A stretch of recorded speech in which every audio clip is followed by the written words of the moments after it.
السلام علیکم ناظرین، ظہیر الدین بابر آپ کی خدمت میں حاضر ہے۔ ناظرین، 3 موضوعات پر آج بات کریں گے۔ ایک تو جو پیٹرولیم مصنوعات کی قیمتیں بڑھی ہیں، اس نے کس طرح سے عام آدمی کو متاثر کیا ہے، جبکہ بین الاقوامی سطح پر پیٹرولیم مصنوعات کی قیمتوں میں یعنی پیٹرول کی قیمتوں میں کمی واقع ہو رہی ہے۔ تو یہ نتیجہ کیا نکلا ہے، حکومت اس حوالے سے کیا موقف رکھتی ہے اور عوام پر اس کے کیا اثرات مرتب ہوں گے۔ دوسری ناظرین جو خبر ہے وہ یہ ہے کہ ریحام خان جو سابق وزیر اعظم عمران خان کی اہلیہ ہے، انہوں نے ریپبلک پارٹی بنانے کا اعلان کیا ہے۔ کراچی میں انہوں نے پریس کانفرنس کی ہے اور کہا ہے کہ جیسے کہ عام آدمی کے مسائل کو حل کیے جائیں گے اور ان کی مشکلات میں کمی لائی جائے گی اور ریپبلک پارٹی جو ہے وہ اپنا کردار ادا کرے گی۔ تیسری جو ناظرین خبر ہے وہ بڑی امپورٹنٹ ہے اور جس میں جو علیمہ خان ہے، عمران خان کی جو بہن ہے، انہوں نے اٹیالہ جیل میں گفتگو کرنے کے بعد یہ میڈیا سے بات چیت کرتے ہوئے کہا ہے کہ عمران خان نے یہ کہا ہے کہ اگر ان کو کچھ ہو جاتا ہے جیل کے اندر، بقول ان کے جیل میں ان کو سہولیات میسر نہیں ہیں، جیل میں مختلف مسائل کا ان کو سامنا ہے، تو اگر ان کو کچھ ہو جاتا ہے ان کی جان کو، تو اس کے ذمہ دار جو فیلڈ مارشل ہیں وہ عاصم منیر ہوں گے اور جو ورکرز ہیں، جو ان کی پارٹی کے لوگ ہیں، وہ اس چیز کا بدلہ لیں۔ ناظرین، یہ جو الزام ہے یہ کتنا سنگین ہے، اس کے حوالے سے جو ہے وہ بات کی جائے گی۔ اگر آپ نے چینل سبسکرائب نہیں کیا تو آپ یہ چینل سبسکرائب کر سکتے ہیں، بیل آئیکن کو پریس کریں، دوست احباب کے ساتھ شیئر کریں۔ سب سے پہلے جو پیٹرولیم مصنوعات کے حوالے سے بات کریں گے، اس وقت عام آدمی مہنگائی کی چکی میں پس رہا ہے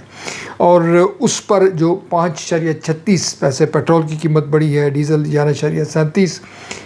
روپے جو ہے وہ بڑھا ہے۔ اب آپ اندازہ کر سکتے ہیں کہ جو اشیاء خرد و نوش ہے اس کی قیمتیں بڑھیں گی، پبلک ٹرانسپورٹ کا کرایہ جو لوگوں کا ہے وہ بڑھ جائے گا،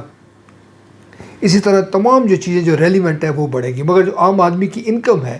ہم اس پلیٹ فارم پر بارہا دہائی دیتے چلے آ رہے ہیں کہ عام آدمی کی جو مشکلات ہیں اس کا ازالہ کرنے کے لیے کوئی نہیں ہے۔ اور جو IMF کا ہمیں یہ کہا جاتا ہے کہ یہ IMF کا مطالبہ تھا، تو IMF کا جو مطالبہ ہے وہ اس لیے منظور کیا جاتا ہے کہ قرض ملے، اور قرض اس لیے منظور کیا جاتا ہے کہ ملک کے جو معاملات ہیں، جو امور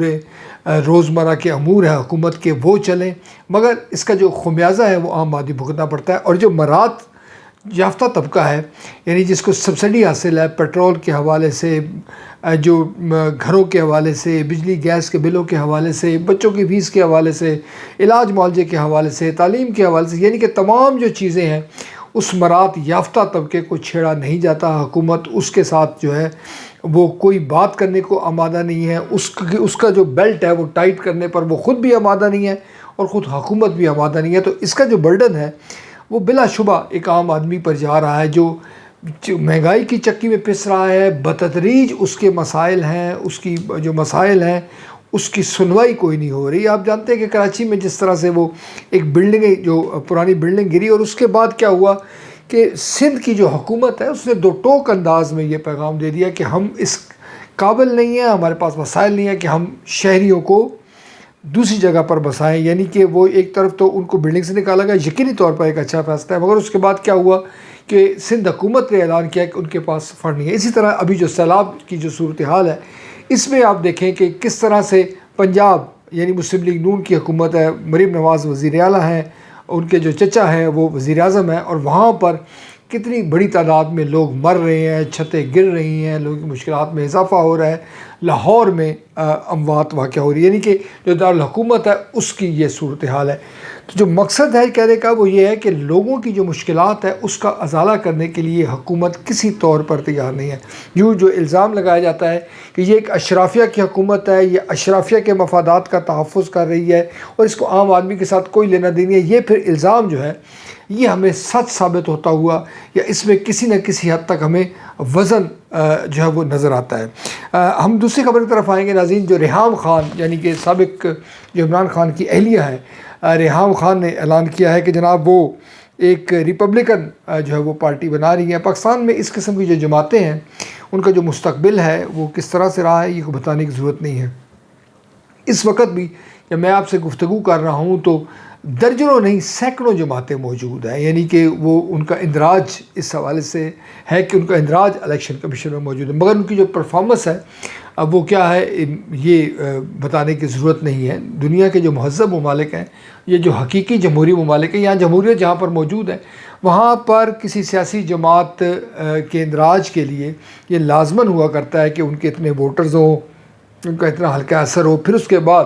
اس کو رجسٹر کیا جاتا ہے۔ مگر چونکہ وطن عزیز میں ایک جو نرالی منطق ہے اور وطن عزیز میں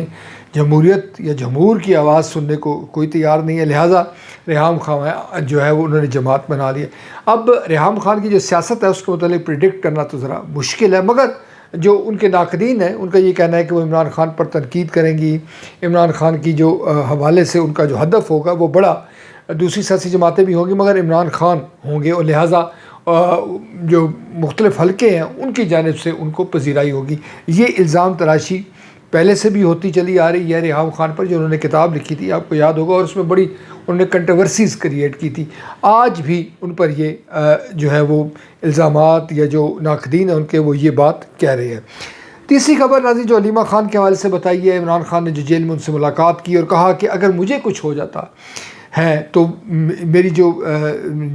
نقصان کا ذمہ دار ہوگا یا میری جو موت کا ذمہ دار ہوگا یا مجھے کسی بھی قسم کی کوئی ہرڈل آتی ہے، کوئی مشکل آتی ہے، میری جان چلی جاتی ہے، ان کا شاید مطلب یہ تھا، تو اس کے جو ذمہ دار ہیں وہ فیلڈ مارشل جو ہے عاصم منیر ہوں گے۔ یہ ناظرین بڑا ایک الزام ہے اور یقینی طور پر اس الزام کے اثرات مرتب ہو گئے، جیسے ہم نے اس پلیٹ فارم پر بارہا ذکر کیا کہ پاکستان ایک مشکل دوراہے پر کھڑا ہوا ہے۔ اگر ہم اپنے سیاسی معاملات کو درست نہیں کریں گے، اگر ہم اپنے قومی اداروں پر الزام تراشی کریں گے، ایک بڑی سیاسی جماعت پاکستان تحریک انصاف ہے، اس کے حوالے سے کوئی شک و شبہ کی بات نہیں ہے، اس کے جو لوگ ہیں یا اس کے جو بانی ہیں یا اس کے جو رہنما ہیں وہ ایسی بات کریں گے تو یقیناً اس کے امپیکٹس ہوں گے۔ ہونا کیا چاہیے؟ ہونا یہی چاہیے کہ پاکستان تحریک انصاف بھی ہوش مندی کا ثبوت دے، حکومت بھی ہوش مندی کا ثبوت دے اور مل بیٹھ کے ان مسائل کو حل کیا جائے۔ سوال یہ ہے کہ وہ کون سا ایسا مسئلہ ہے جو ہم بھارت کے ساتھ سیٹل کر سکتے ہیں، جو ہم افغانستان کے ساتھ بات چیت کر سکتے ہیں، جو ہم ایران کے ساتھ کر سکتے ہیں، دیگر ممالک کے ساتھ کر سکتے ہیں، مگر ہم اپنے لوگوں کے ساتھ بات چیت نہیں کر سکتے۔ یہ ایک بڑا چیلنج ہے۔ ہمیں سب سے پہلے ناظرین ہم اس پلیٹ فارم پر کئی بار ذکر کر چکے ہیں کہ جب تک پاکستان کا ہاؤس ان آرڈر نہیں ہوگا، جب تک ہم اپنے جو گندے کپڑے ہیں وہ چوراہوں میں دھونے بند نہیں کریں گے، ایک دوسرے کو سیکیورٹی رسک قرار نہیں دیں گے، یہ نہیں کہ یہ کہتے رہیں گے کہ میری زندگی کو کچھ ہو گیا تو جو آرمی کے سپہ سالار ہے وہ ذمہ دار ہے، تو اس کے خوفناک نتائج برآمد ہوں گے۔ ہماری جو اس وقت مسلح افواج ہیں وہ ایک بڑے چیلنج سے نبرد آزما ہیں، دہشت گردی کے جو پے در پہ واقعات ہو رہے ہیں وہ آپ کے سامنے ہیں، مگر اس سب کے باوجود جس چیز کی ضرورت ہے ہم ایک دوسرے کو تسلیم کریں، ایک دوسرے کا مینڈیٹ تسلیم کریں۔ پاکستان تحریک انصاف کو یہ بات سمجھ لینی چاہیے کہ جو بھی کچھ ہو جائے، اگر ہم حدود و قیود سے تجاوز کریں گے تو اس کا نقصان ہوگا۔ ہماری حکومت ہے اس کو بھی یہ سمجھ لینا چاہیے کہ اگر ہم مل بیٹھ کے مسائل کو حل کریں گے، اگر ہم اتفاق اور اتحاد سے آگے بڑھنے کی کوشش کریں گے، ایک دوسرے کو تسلیم کریں گے، تو آپ دیکھیں گے کہ پاکستان کے اگر جب داخلی مسائل حل ہوں گے تو خارجہ محاذ پر بھی ہم کامیابی حاصل کریں گے، قوموں کی صف میں ہم باوقار انداز میں بڑھیں گے۔ مگر الزام تراشی جاری رہے گی، ایک دوسرے کو سیکورٹی رسک قرار دیا جائے گا، ایک دوسرے کو پر ذاتی حملے کیے جاتے رہیں گے، تو میں نہیں سمجھتا کہ پاکستان کسی طور پر آگے بڑھے یا پاکستان کی جو مشکلات ہیں اس میں کسی حد تک کمی واقع ہو۔ اسی کے ساتھ میں میزبان ظہیر الدین بابر کو اسلام آباد سے اجازت دیجیے، پھر نئے ویلاگ کے ساتھ آپ کی خدمت میں حاضر ہوں گے۔ اس وقت تک اللہ نگہبان۔